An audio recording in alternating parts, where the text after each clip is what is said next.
વડોદરાના અટલાદરા વિસ્તારમાં આવેલ અટલ ગાર્ડનનું સેફટી વોલના નિર્માણમાં ભ્રષ્ટાચાર દેખાતા રહીશોએ કોન્ટ્રાક્ટરનો કર્યો વિરોધ।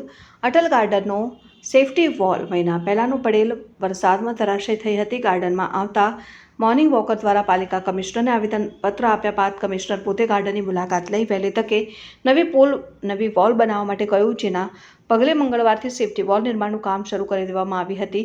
સ્થાનિકોનું કહેવું છે કે ચાલુ વરસાદમાં સિમેન્ટિંગ વોલનું નિર્માણ કઈ રીતે થઈ શકે, પરંતુ કોન્ટ્રાક્ટર પૈસા કમાવાના લાલચમાં હલકી ગુણવત્તાવાળી ઈંટો રેતી વાપરી વોલ બનાવતા હતા, જેનો સ્થાનિકો દ્વારા વિરોધ કરવામાં આવ્યો। જેનાથી કોન્ટ્રાક્ટરના માણસે સ્થાનિકોને ધાકધમકી આપી એવું કીધું હતું કે જેને કહેવું હોય કહી દો, કાચી ઈંટો વપરાશે। જેના કારણે સ્થાનિકોએ વોર્ડ નંબર 11ના નગરસેવક સંગીતા ચોકસીને ટેલિફોનિક જાણ કરતા કામ રોકી દેવામાં આવ્યું હતું।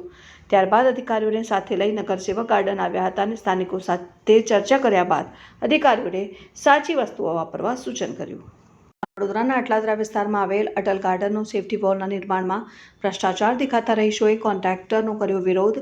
અટલ ગાર્ડનનો સેફટી વોલ મહિના પહેલાનું પડેલ વરસાદમાં ધરાશય થઈ હતી। ગાર્ડનમાં આવતા મોર્નિંગ વોકર દ્વારા પાલિકા કમિશનરને આવેદનપત્ર આપ્યા બાદ કમિશનર પોતે ગાર્ડનની મુલાકાત લઈ વહેલી તકે નવી વોલ બનાવવા માટે કહ્યું, જેના પગલે મંગળવારથી સેફટી વોલ નિર્માણનું કામ શરૂ કરી દેવામાં આવી હતી। સ્થાનિકોનું કહેવું છે કે ચાલુ વરસાદમાં સિમેન્ટિંગ વોલનું નિર્માણ કઈ રીતે થઈ શકે, પરંતુ કોન્ટ્રાક્ટર પૈસા કમાવાના લાલચમાં હલકી ગુણવત્તાવાળી ઈંટો રેતી વાપરી વોલ બનાવતા હતા, જેનો સ્થાનિકો દ્વારા વિરોધ કરવામાં આવ્યો। જેનાથી કોન્ટ્રાક્ટરના માણસે સ્થાનિકોને ધાકધમકી આપી એવું કીધું હતું કે જેને કહેવું હોય કહી દો, કાચી ઈંટો વપરાશે। જેના કારણે સ્થાનિકોએ વોર્ડ નંબર 11ના નગરસેવક સંગીતા ચોકસીને ટેલિફોનિક જાણ કરતા કામ રોકી દેવામાં આવ્યું હતું।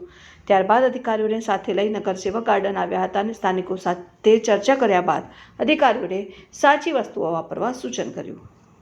શું ફરિયાદ મળ્યા હતા અને તમે જગ્યા પર આવ્યા છો?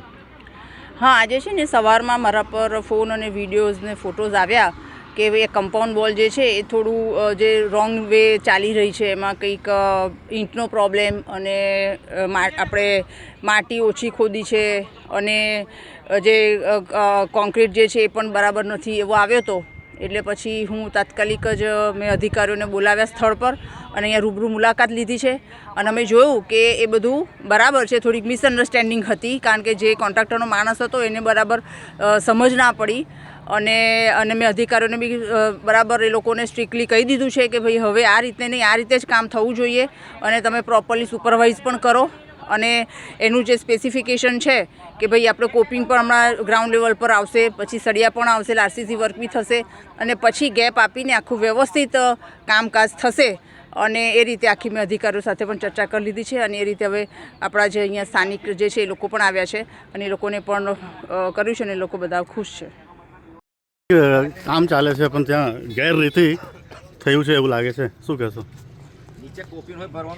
છેલ્લા એક માસ દરમિયાન અટલ ગાર્ડનનો કોટ પડી ગયેલો, એ કોટનું ફરીથી રિપેરિંગ ચાલુ થઈ રહ્યું છે, પરંતુ જે કોટનો ગડારો જે છે તો એ 1 જ ફૂટનો ખોદવામાં આવ્યો છે। નીચે કોઈ કોપિન ભરવામાં આવેલ નથી, રેતી સિમેન્ટ કાંકરેટનું કોપિન કરીને સળિયા નાખીને કોપિન ભરવામાં આવેલ નથી, ડાયરેક્ટ નવનું ચણતર કરવામાં આવ્યું છે અને જે ચણતર કરવામાં આવ્યું છે તેમાં રેતી સિમેન્ટનો યોગ્ય પ્રમાણમાં જે માલ વપરાવો જોઈએ ચીકણો, એ માલ વપરાયો નથી અને એક સાઈડની દિવાલ જે નવી બની રહી છે તો પણ એક સાઈડે નમેલી છે, એટલે ભવિષ્યમાં ટૂંક સમયમાં આ દિવાલ પડી જશે અને વચ્ચે કોલમ પણ લેવામાં આવેલા નથી। આટલી બધી લાંબી દિવાલ હોય તો એ દિવાલમાં કોલમ આપવા પડે, 10 ફૂટે 15 ફૂટે કોલમ આપવા પડે અને એ કોલમ પણ આપવામાં આવેલા નથી,